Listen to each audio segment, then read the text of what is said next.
এমন অনেক দিন গেছে আমি অধীর আগ্রহে অপেক্ষায় থেকেছি হেমন্তে পাতা ঝরার শব্দ শুনব বলে। নিঃশব্দে অপেক্ষা করেছি বনভূমিতে কোনো বন্ধুর জন্যে কিংবা অন্য অনেকের জন্যে। হয়তোবা ভবিষ্যতেও অপেক্ষা করব। এমন অনেক দিনই তো গেছে কারো অপেক্ষায় বাড়ি বসে আছি। হয়তো কেউ বলেছিল অপেক্ষা করো, একসঙ্গে বেরুবো।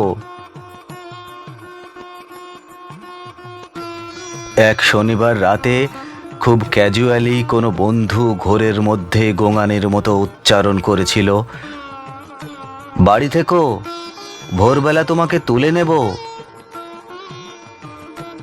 হয়তো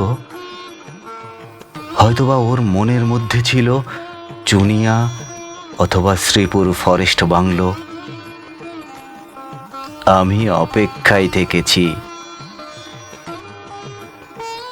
যুদ্ধের অনেক আগে একবার আমার প্রিয় বন্ধু অলোক মিত্র ঠাট্টা করে বলেছিল, জীবনে তো কিছুই দেখলি না, নুজোপিঠ পানশালা ছাড়া।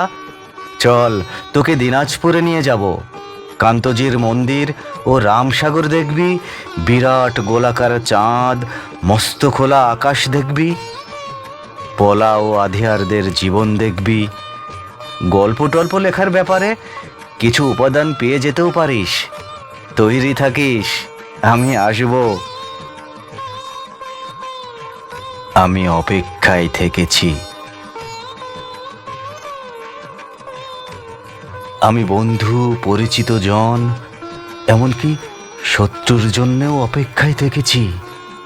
বন্ধুর মধুর হাসি আর শত্রুর ছুরির জন্যে অপেক্ষায় থেকেছি। কিন্তু কিন্তু তোমার জন্য আমি অপেক্ষায় থাকব না, প্রতীক্ষা করব। প্রতীক্ষা শব্দটি আমি শুধু তোমারই জন্যে খুব যত্নে বুকের তরঙ্গে তুলে রাখলাম।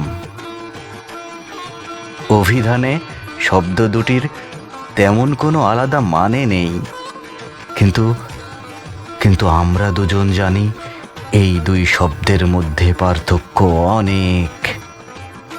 অপেক্ষা একটি দরকারি শব্দ, আট পৌরে, দোতনাহীন, ব্যঞ্জনাবিহীন, অনেকের প্রয়োজন মেটায়। প্রতীক্ষাই আমাদের ব্যবহার্য সঠিক শব্দ। অনুমান অপর শব্দটি আমাদের ব্যবহারের অযোগ্য। আমরা কি একে অপরের জন্য প্রতীক্ষা করব না? আমি তোমার জন্যে পথে প্রান্তে অসত্যের মতো দাঁড়িয়ে থাকব। ওই বৃক্ষ অনন্তকাল ধরে যোগ্য প্রতীকের জন্য প্রতীক্ষমান। আমাকে তুমি প্রতীক্ষা করতে বলো, আমি ঠায় দাঁড়িয়ে থাকব অনড় বিশ্বাসে।